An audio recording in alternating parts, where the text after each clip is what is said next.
కాపు ఉద్యమ నేత వైసీపీ నేత ముద్రగడ పద్మనాభం ప్రజలకు బహిరంగ లేఖ రాశారు.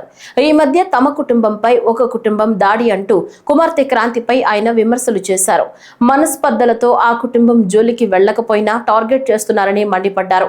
తన కుమారుడు గిరిబాబు ఎదుగుదల చూడలేక అసూయతో ఆ కుటుంబం రగిలిపోతోందన్నారు. తనకు క్యాన్సర్ వచ్చినా చిన్న కొడుకు పట్టించుకోవటం లేదని బాధాకరమైన వ్యాఖ్యలు చేస్తున్నారని, తాను వైద్యం చేయించుకుని ఆరోగ్యంగా ఉన్నానంటే తన చిన్న కొడుకే కారణం ముద్రగడ పేర్కొన్నారు. తన కుమారుడు గిరిబాబును దూరం చేస్తూ ఆ కుటుంబానికి దగ్గరవుతానని, వారి అడుగులకు మడుగులొత్తుతానని అనుకుంటున్నారని, అది ఈ జన్మకు జరగదని ముద్రగడ అన్నారు. తనకు వయసురీత్యా వచ్చే ఆరోగ్య సమస్యలు తప్ప మరే సమస్యలు లేవని స్పష్టం చేశారు.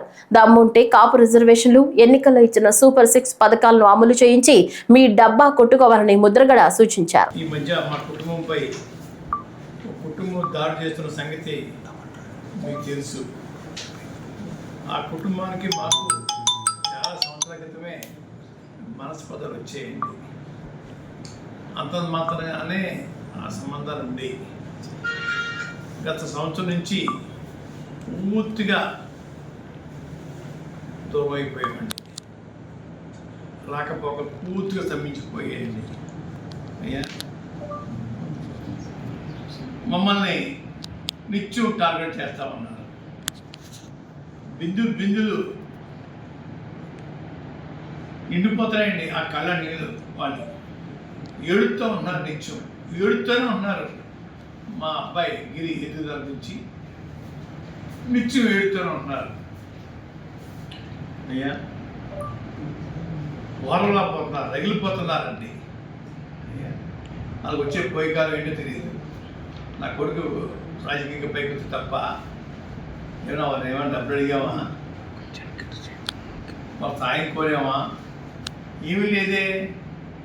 వాళ్ళ సంబంధం ఏంటని అడుగుతా ఉన్నాను నేను.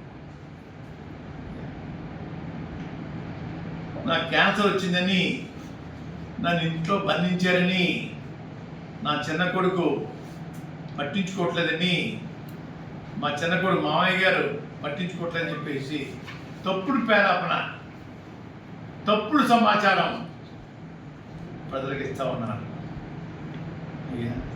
తప్పు తప్పు తప్పు. రోజు నా చిన్న కొడుకే నాకు సేవ చేస్తూ ఉన్నాడు. రోజు నా చిన్న కొడుకే నాకు సేవ చేస్తూ ఉన్నారు. కాళ్ళు కూడా నొక్కి రాత్రి నేను పడుకునే వరకు కూడా సేవ చేస్తూ ఉన్నారు.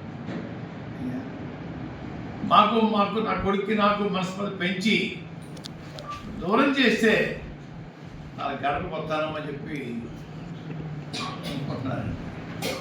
చేస్తే ఈ జన్మ కదా ఎన్ని జన్మలు ఎత్తినా కూడా గుమ్మం ఎక్కడం. ఆ గుమ్మం ఎక్కడం కోసం నాకు, నా కొడుక్కి, మా వీకుడు శివాజీ గారికి మనస్పర్ధ పెంచడానికి ప్రయత్నం చేస్తూ ఉన్నాను. అది ఆపండి, తప్పు. ఇటువంటి కుళ్ళు రాజకీయాలు, కుళ్ళు మనస్తత్వాలతో ఎంతకాలం జీవిస్తారని అడుగుతా ఉన్నా నేను. మీకు నాకు సంబంధం ఏంటి? సంవత్సరం కాలం నుంచి మీకు మాకు రాకపోకలు లేవే. ఎందుకు నా గురించి ఎడుతూ ఉన్నారు మీరు? బిందులు కళ్ళ నీళ్ళు కాచేస్తా ఉన్నారే. నా కొడుకు రాజకీయాలు రావడం వాడికి కంటికి చూడాలనుకుంటున్నారు. ఇంకో మాట చెప్తున్నాను, నా కొడుకే కాదు, నా మనవరాలు కూడా రాజకీయం తిప్పుతాను. మనవరాలు ముఖ్యమంత్రి స్థాయికి తీసుకెళ్తాను. మనవరాల తర్వాత మనవరాలు కూడా రాజకీయం తిప్పుతాను. ఎవరు ఎన్ని ఏడిసినా ఈ కార్యక్రమం పూర్తి చేస్తాను.